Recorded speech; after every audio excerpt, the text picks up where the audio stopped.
Aquarius! Kumusta po kayong lahat? Okay, sa Aquarius, tignan natin gabay kapalaran sa'yo sa taong 2025. Okay? So, ayan guys, bago tayo mag-start, maganda pa rin na alam nyo ang inyong Sun, Moon, Rising, and Venus sign para sa iba pang guidance. Okay? So, ayan. Maraming salamat pala guys sa walang sawang pagsubaybay sa ating mga reading. And kung ikaw ay bago pa lang sa ating channel, mag-subscribe na po kayo. And i-click mo na rin yung ating notification bell para lagi kang updated sa ating mga bagong upload. Tignan natin, Aquarius. Okay, Aquarius, Sun, Moon, Rising, and Venus sign.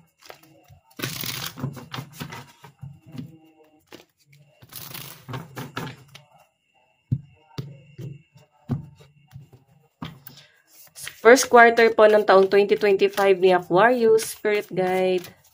First quarter po. Sa first quarter po ng taong 2025. Wow, the star. Second quarter naman po ng taong 2025. Release. And third quarter po ng taong 2025. Sa third quarter naman po ng taong 2025. 10 of Wands. Sa fourth quarter naman po ng taong 2025. Okay, ayan, dalawin nakuha pero ito yung nasa ibabaw. Si the Empress. Okay. Yung bottom of the deck nyo guys is si Knight of Swords. Okay, ayusin muna natin to. Okay.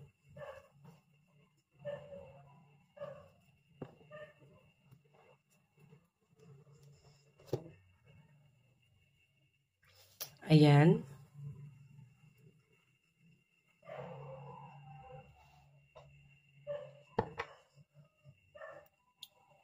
Okay.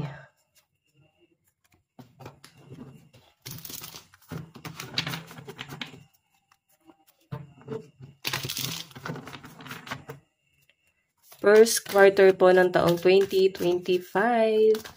First quarter po ng taong 2025. King of Wands. Second quarter naman po ng taong 2025. The Sun.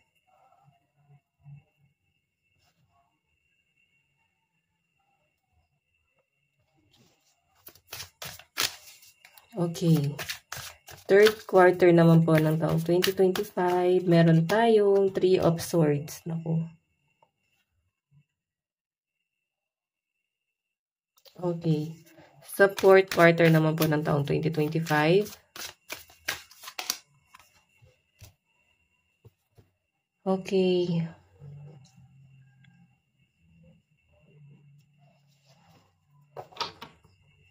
Bottom of the deck natin guys is Wheel of Fortune. Okay, so sa first quarter guys, basahin natin, no. Meron tayong the Star. Ito guys, maganda to si the Star kasi maganda yung paparating sa inyo when it comes to your finances. And ayan, so parang kahit hindi mo kailangan ng katuwang, Aquarius, nakikita ko sa inyo, meron kang inaantay na isang taong pwedeng makakatulong sa inyo. Pero sinasabi kasi dito, nag-e-explore pa tong taong to. I think etong taong to, hindi niya rin alam kung paano siya magsisimula or saan siya magsisimula. So, the Star, hindi mo siya kakailanganin. Okay? Kasi tignan mo, pasan-pasan mo lahat. Kumbaga, ikaw kaya mong mag-grow sa sarili mo nang walang kahit na sinong pumapapel or wala kahit na sinong inaasahan. Okay? And ito naman tao na to guys, na nakikita ko dito, passion, fiery, creative, courage, power, and leadership. Sinusuportahan ka naman niya. Kung inaantay mo na mag-grow itong taong to, mas malakas kasi yung energy na parang itong taong to, hindi niya kasi alam kung paano or saan siya magsisimula. Okay? So, ikaw, ayan, have faith, the future is bright, dream come true, positive changes that bring an end to challenging times, the light at the end of the tunnel. So, ngayon guys, no, maaring nandun ka sa point na parang nag-worry ka, no? Mag-worry ka pagdating sa ano mo, sa source of income mo. Pero sinasabi dito guys, sa first quarter, pwedeng may pagbabago talaga. As in, ang laki ng pagbabagong paparating sa pera mo. And kung makikita nyo naman guys, yung bottom of the deck natin dito, si Knight of Swords. So, may parang gigil na gigil yung energy nyo. This is decisive, focus-driven, defensive, even that events that move with great speed. Choose intellectual responses to challenge rather than emotional, sudden, or unexpected changes. Review your option carefully. So, sinasabi dito guys, magiging ano parang magiging kampante ka talaga sa source of income mo. Ang problema lang dito guys, kumbaga mag-iingat ka lang. Mag-iingat ka sa mga tinutulungan mo kasi positive energy yung nilalabas mo eh. So, pag may mga tinutulungan ka, nababawasan yung blessing mo. Ngayon guys, na nakikita ko dito, ikat mo na yung mga energy, negative, na talagang sobra-sobra yung pagtulong na ginagawa mo. Tapos wala naman guys nangyayari.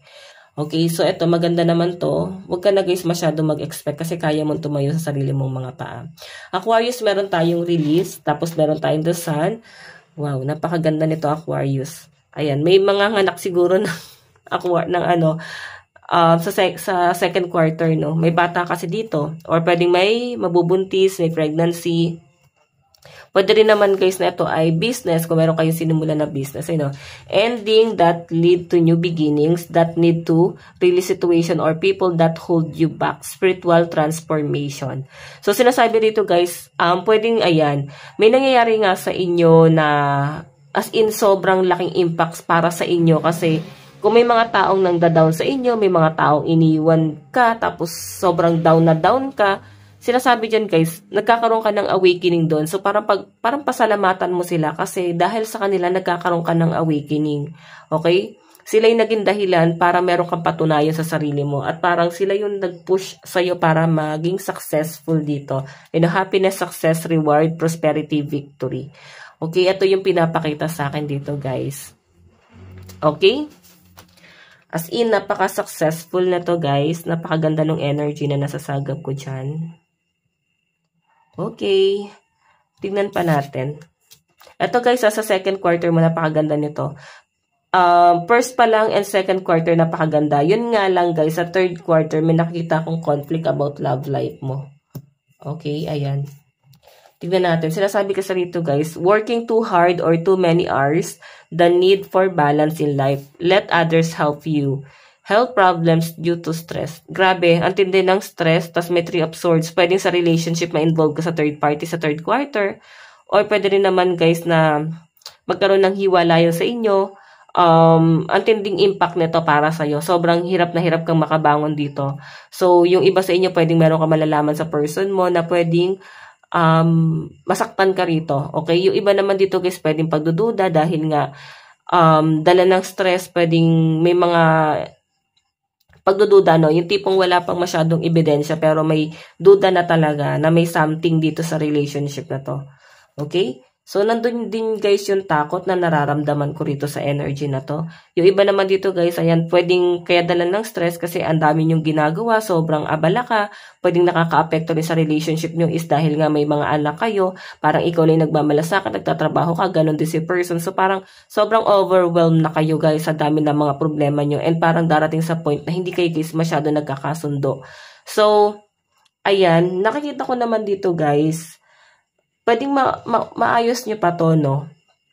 Ayan.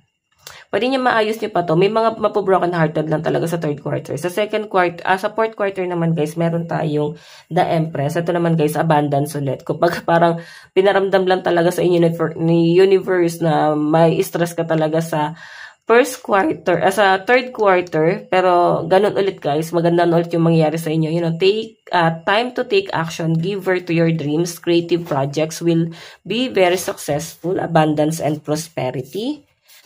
4 of Swords, rest, recovery, meditation, planning, healing, and retreat. Napakaganda niyan guys.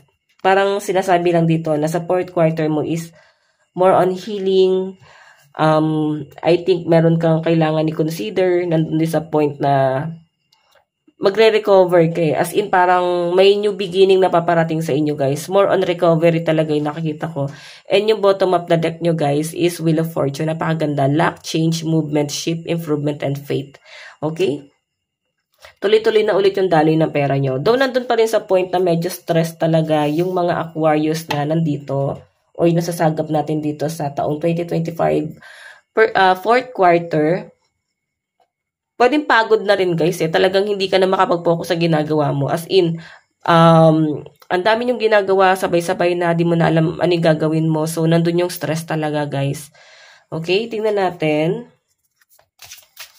Okay, ito pa pala, additional message kay Aquarius.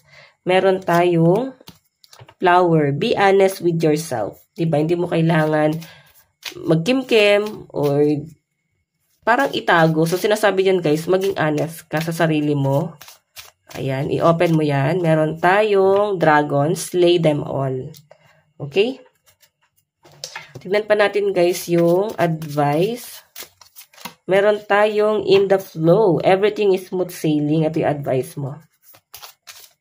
Kasi dito pa lang, guys, may pinatutunayan ka. Hirap na hirap ka talaga, no? Nakita ko yung pagiging workaholic mo sa taong 2025. And parang ikaw lang talaga lahat. Okay, nandun yung pagod eh. Tingnan pa natin. View from above, get the big picture. Ayan. So, guys, parang sinasabi lang dito na kahit sobrang layo mo na, tignan mo pa rin kung saan ka nanggaling. Parang kailangan nyo lang, guys, itry na i-appreciate yung mga bagay na meron kayo. Okay, so ayan, guys, ito lang po ang inyong reading. Maraming salamat po. God bless and love you all. Bye-bye.